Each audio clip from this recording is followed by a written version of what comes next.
Good morning, students. Welcome to the class 8, and let's start our subjects math. Our chapter is chapter number 8, that is quadrilateral construction and types.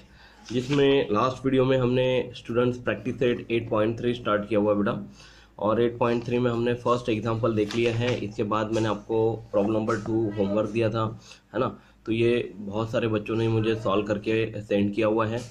तो ये second problem और उसके बाद आने वाले कुछ problem हम लोग अभी सॉल्व करते हैं। ओके, तो देखिए स्टूडेंट्स, यहाँ पे मैं क्वेश्चन नंबर 2 लिख लेता हूँ। तो स्टूडेंट देखिए, यहाँ पे हमने क्वेश्चन लिख लिया, referring the adjacent figure of a parallelogram right the answers of question given below. तो पैरेललोग्राम जो यहाँ पे आपको दिया गया है, उसके आधार पर आपको कुछ क्वेश्चन पूछे गए बेटा, उनके आंसर्स यहाँ पे लिखने हैं। जैसे कि फर्स्ट क्वेश्चन है, एक लेंथ ऑफ डब्ल्यू जेड। देखिए डब्ल्यू जेड कहाँ पर है, ये डब्ल्यू जेड। तो ये W Z is congruent with X Y है। यदि डब्ल्यू जेड 4.5 सेंटीमीटर है तो एक्स वाई कितना होगा? सिंपल सी बात है, जितना डब्ल्यू जेड है उतना ही एक्स वाई होगा, क्योंकि पैरेललोग्राम में उसके चारों साइड जो होते हैं वो एक दूसरे को क्या होते हैं बेटा, कॉन्ग्रुएंट होते हैं। इसलिए इनकी जो लेंथ होगी वो भी सेम ही होगी। इसलिए डब्ल्यू जेड अगर 4.5 सेंटीमीटर है तो लेंथ ऑफ एक्स वाई भी यहाँ पे 4.5 सेंटीमीटर होगा। एंड यहाँ पे सोल्यूशन में आप लोग लिख सकते हैं length of X Y is equal to 4.5 centimetre. और इसका अगर रीजन बोला तो यहाँ पे आप लिख सकते बेटा क्यों, क्योंकि opposite sides of parallelogram are congruent. Next question is, if length of either is equal to 8.2 centimetre then length of X W is equal to question mark. यानी कि यहाँ पे देखिए बेटा, वाई जेड जो है इसकी अपोजिट साइड होगी वाई जेड की डब्ल्यू एक्स। ओके, ये दोनों भी एक दूसरे को कॉन्ग्रुएंट हैं। तो यहाँ पे एक्स डब्ल्यू हमने कैलकुलेट करने के लिए पूछा गया है। तो यहाँ पे डायरेक्टली हम लोग लिख लेते हैं कि solution length of X W is equal to 8.2 centimetre. क्यों? क्योंकि यहाँ पे भी आप वही रीजन लिखेंगे, opposite sides of parallelogram are congruent. Let's start question number 3। Question number 3, length of O X is equal to 2.5 centimetre. O X देखिए बेटा, यहाँ पे ये ओ एक्स है। देन ओ जेड जो इसकी रिमेनिंग बाइसेक्ट करने के बाद यहाँ पे रिमेनिंग साइड जो होगी वो भी एक दूसरे को कॉन्ग्रुएंट होती बेटा। तो O X is equal to same O Z आपको यहाँ पे मिलने वाला है। इसलिए यहाँ पे आप लिख सकते हैं कि length of O Z is equal to length of O X. Okay, length of O X O Z is equal to length of O X. यहाँ पे क्यों ये इक्वल है, क्योंकि डायगोनल बाइसेक्ट ईच अदर। यहाँ पे आप लिखेंगे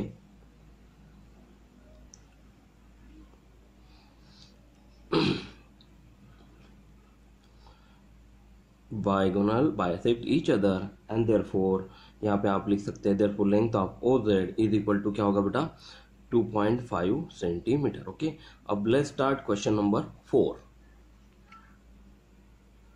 सो देखिए students, question number 4 is length of W O is equal to 3.3 centimetre है। डब्ल्यू ओ देखिए बेटा, यहाँ पे 3.3 सेंटीमीटर दिया गया है।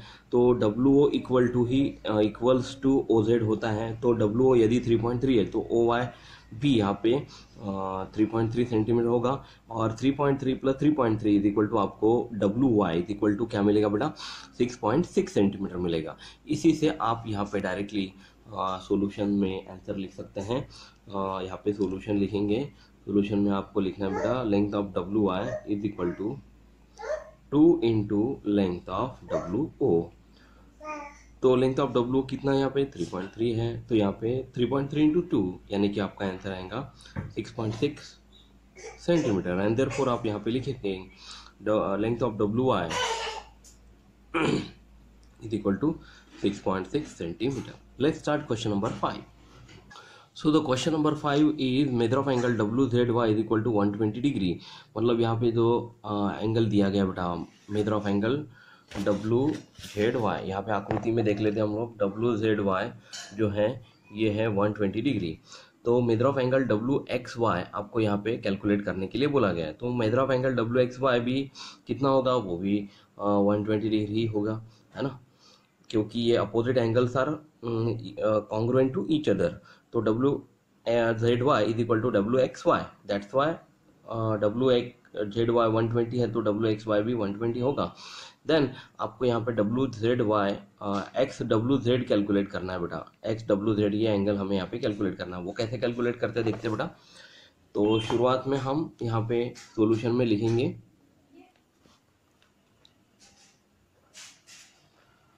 Measure of angle W X Y is equal to measure of angle W Z Y.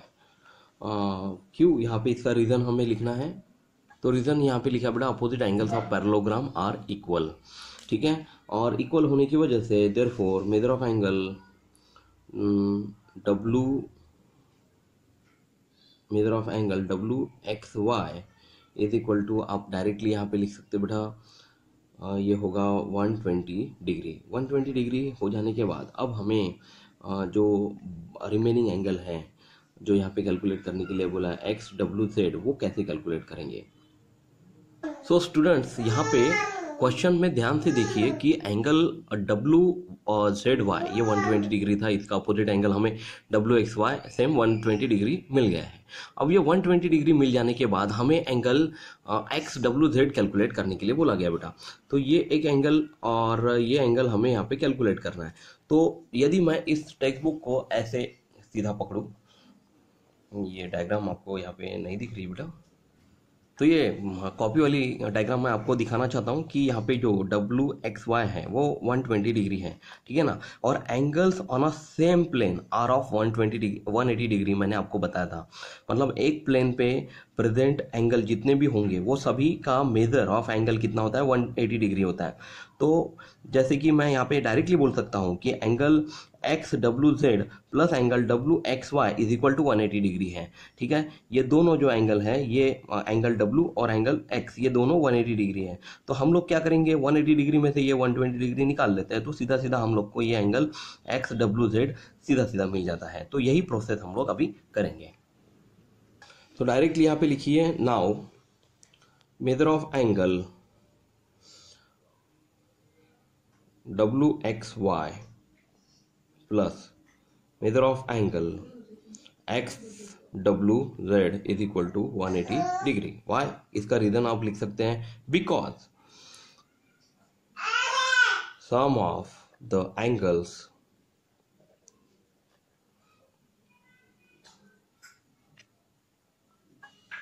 on a single plane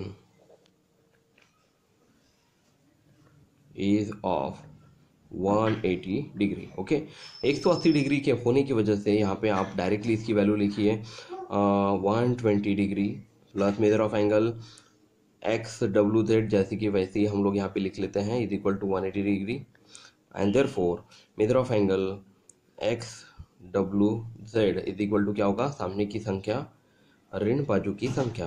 तो 180 degree minus 120 degree is equal to, आपको डायरेक्टली आंसर मिलता है measure of angle X W Z is equal to 60 degree. ये यहाँ पर हमारा ये 5th number का प्रॉब्लम सॉल्व हुआ है बेटा। ओके, इसे आप अपनी कॉपी में एज इट इज उतारिए। और अब हम लोग चलते हैं हमारे नेक्स्ट प्रॉब्लम नंबर 3 की तरफ।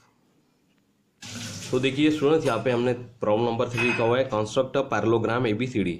मतलब एक एबीसीडी पैरेललोग्राम हमें कंस्ट्रक्ट करना है जिसमें लेंथ ऑफ बीसी 7 सेंटीमीटर है, लेंथ ऑफ एबीसी 40 डिग्री है और length of AB is equal to 3 centimetre है। तो एक कच्ची आकृति हम लोग यहाँ पे बना लेते हैं बेटा। तो देखिए बेटा, हम लोग यहाँ पे सॉल्यूशन लिखेंगे। सॉल्यूशन में एक डायग्राम हमने यहाँ पे ड्रॉ कर लिया है। लेंथ ऑफ ए बी 3 है सेंटीमीटर है, बी सी 7 सेंटीमीटर है, लेंथ ऑफ और measure of angle A B C 40 degree है। तो यहाँ पे देखिए आपको पैरेललोग्राम की डेफिनेशन मैंने बताई है जिसमें opposite side are of equal length होते हैं। इस वजह से यहाँ पे सी डी जो है वो भी 3 सेंटीमीटर हो जाएगा और डी ए जो साइड है वो 7 सेंटीमीटर हो जाएगा। तो आसानी से हम लोग इसको अभी ड्रॉ कर सकते हैं बेटा। तो सबसे पहले तो हमें यहाँ पे एक 7 सेंटीमीटर की लाइन यहाँ पे ड्रॉ कर लेनी है, ठीक है। तो देखिए यहाँ पे मैं एक लाइन के ऊपर थोड़ा सा यहाँ पे 7 सेंटीमीटर की लाइन बना लेता हूँ, ठीक है। इसे हम लोग एक दो साइड से इस तरह से डॉट कर लेंगे। ये लाइन हमारी जो बनी है वो है लाइन BC जो कि 7 सेंटीमीटर की है बेटा। अब हमें यहाँ पे लेना है डिवाइडर, चांदा। और चांदा लेने से यहाँ पे जो जीरो वाली लाइन है उससे हम लोग यहाँ पे 40 डिग्री का एंगल ले लेते बेटा। 40 डिग्री का एंगल वाला एक डॉट मैंने यहाँ पे बना लिया है। अब ये दोनों पॉइंट को हम लोग को अब इस तरह से जोड़ लेना है। अब ये 40 डिग्री का एंगल हमारा यहाँ पे बना है। अब हम लोग क्या करेंगे बेटा, एक डिवाइडर में 3 सेंटीमीटर का अंतर यहाँ पे ले लेते हैं। ठीक है, देखिए 3 सेंटीमीटर का अंतर यहाँ पे आपको लेना है।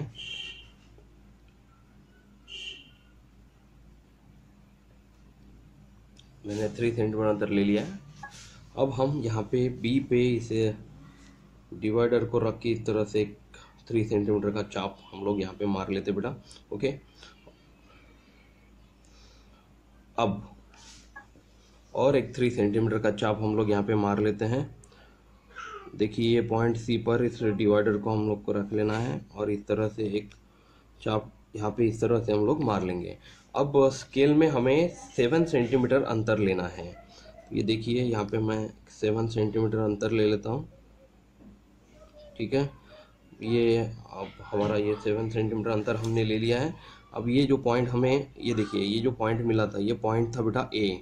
ठीक है, ये पॉइंट पर डिवाइडर को रख कर हम लोग इसे इस तरह से, ये जो चाप मारा था दूसरा, उस पे इस तरह से और एक चाप मारेंगे। और ये जो अभी आपको ये पॉइंट मिला है वो है बेटा हमारा पॉइंट डी। ठीक है, अब हम लोग क्या करते हैं कि इनको इस तरह से हम लोग इसे जोड़ लेंगे। ठीक है, और इस तरह से जोड़ लेने से हमारा ये जो फिगर है पैरेललोग्राम ABCD, ये हमारा यहाँ पे कंप्लीट हो जाता है।